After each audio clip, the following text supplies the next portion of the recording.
On this year's M4 iPads, you know, Apple's thinnest products ever, Apple has two different types of glass. The 13-inch iPad we reviewed earlier has the regular glossy glass that we see on all the iPhones and previous iPads. But if you're willing to spend a tad extra, Apple has a very special nano texture display on the 1 and 2 terabyte versions, like I've purchased here on this 11-inch. Glass is kind of my thing, and I enjoy exploring all of its intricate properties. This video is sponsored by Chime, but more on them later. At first glance, this thing is wild. Not only is it a completely different visual experience, but the texture is also much softer than the regular glossy glass. My fingers slide, slipping softly over the sleek surface like a ship surfing the smooth seas before snagging on the shiny surround. The texture is glorious, but visually with the matte coating, all the colors do seem to pop a bit less, which is a shame since it feels phenomenal. Inside the box we get an Apple branded polishing cloth, we'll tear this down in a second, and there's the same color matching charging cable and 20-watt charging brick that we saw with the 13-incher. Also keep in mind that this smaller 11-inch iPad Pro with its tinier footprint is actually 0.2 millimeters thicker than the 13. Still ridiculously thin, but we'll get to that later.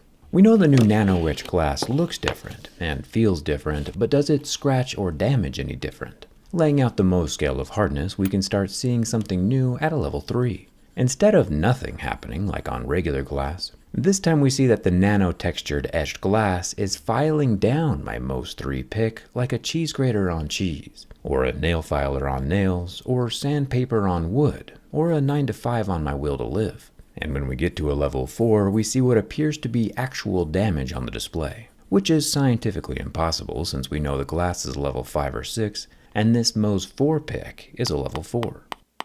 Taking the approved Apple cleaning cloth to the nano texture removes the copper filings of the level 3, but does not remove the permanent marks from level 4. Not even with alcohol do they disappear. I assume, just like sandpaper eventually wears out while woodworking, these nano-microscopic etch mountains are either knocked down by my level 4 pick, or the level 4 pick has become permanently embedded in the nano texture via material transfer. Either way, visual damage has been done, and that damage is permanent. Seeing what other real-life objects might have the same effect on this portable piece of technology, keys do leave some very visible dust behind, but get 99% cleaned up with the Apple cloth. The corridor as well gets sanded down by the Apple Grit sandpaper, but again wipes completely away.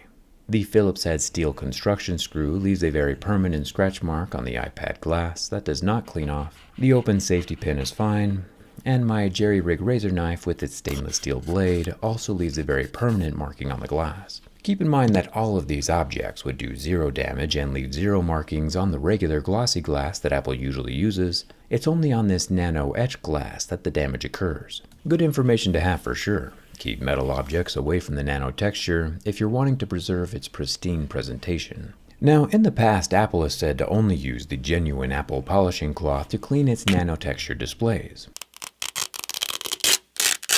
And up until this moment, it has done a good job. It appears to be made from a normal, soft, non-abrasive microfiber cloth material. The only difference between this cloth and a regular microfiber is that this one is dual layered and costs $19. If I were to use a generic microfiber cloth that cost a few pennies, nothing appears to happen on the screen.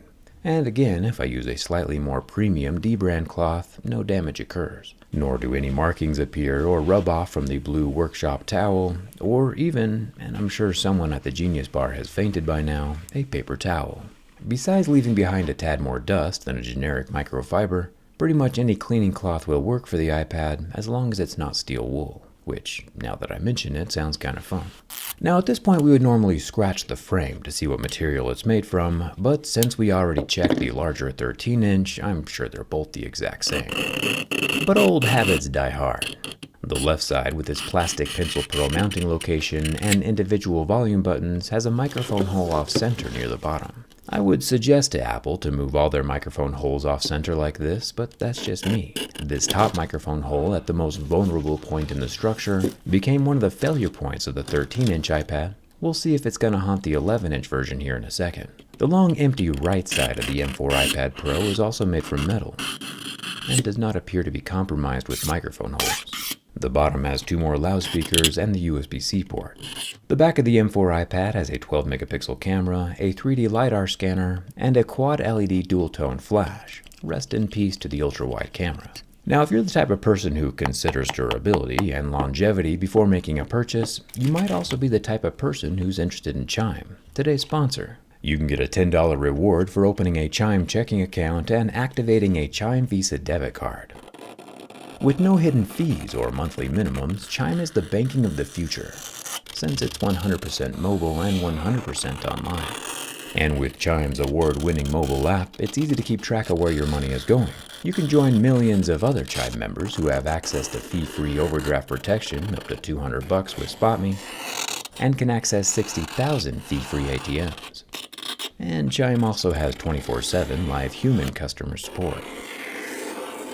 You can build your credit with the Chime Credit Builder Visa credit card. One downside of the smaller 11-inch iPad Pro is that there's not quite enough real estate to finish my draft drawing. But oh well, open your own Chime checking account today and get that $10 reward. Link is down in the description, and thanks to Chime for sponsoring this video, and for discounting 5 of my off-road wheelchairs for $1,000 each. One thing that remained the same between the 11 and 13-inch iPad Pros is the tandem OLED. They have the same 264 pixels per inch, 120 Hz refresh rate. The 11 just has a tad less real estate, and of course on my version, the Nano Etched Glass on top. They're both surprisingly flame resistant. Even after 30 seconds, there is no damage. As we know, glass is glass, but while I don't think the Nano Etched Glass is going to improve the overall structure, I don't think it's going to do any harm either. The 11-inch iPad Pro is 2 mm thicker, and during the bend test, every fraction of a millimeter helps. When bent from the back, there is quite a bit of flex, and the glass pinches the skin from my fingers, which is fair enough. Some technology does fight back. And when bent from the front, again, much bending, but no damage. Apple has solved and fixed the hamburger-style folding of the ultra-thin M4 iPad Pros. Thumbs up for that. Even vertical hot dog-style bending appears to be stronger than the 13-inch, with both the first and second bends leaving the tablet slightly warped, but still intact. It's only on the third bend that the microphone up top comes back to haunt us. My hands were sitting slightly on the upper half of the tablet, so that might be a factor, but the matte nano-textured glass is indeed shattered all the way through the entirety of the device. And a quick little bend near the bottom that finishes the job. As we commence the post-mortem autopsy to determine the cause of death, it's a mystery. We can visibly see the exact layout and location of Apple's central reinforced cowling over the motherboard. We have 2 neat cracks along either side of that central spine, which, and we'll have to check in a second, I think mirrors exactly how the larger 13-inch iPad Pro also broke. Rolling the glass-covered tandem OLED off to the side like a can of sardines, we get our first look at the large dual batteries that give us a total of 8,160 mAh and 31.29 watt-hours. I'll remove 12 Phillips head screws to get access to Apple's central cowling. It's incredible that this ultra-thin tiny piece of metal can keep the iPad from snapping in half long ways. A nitty-bitty piece of hardware doing incredibly good at its job. Pulling off the copper shielding from the motherboard, we get our second look at the Apple M4 chip. Both the iPad Pros look very similar inside, different speaker layouts and a smaller battery. But when we take a peek at the backside, looking of course beyond my photorealistic depiction of the savannah, we can see both iPads cracked in the exact same spots. The crack extends from the charging port to the right side of the keyboard connection pins, around the right side of the Apple Bytes, and up and around all the way to the microphone hole up top. If Apple removed that microphone hole and added a perpendicular cowling to the insides, I'd be out of business. So please, Tim, forget everything I just said, and thanks a ton for watching. I'll see you around.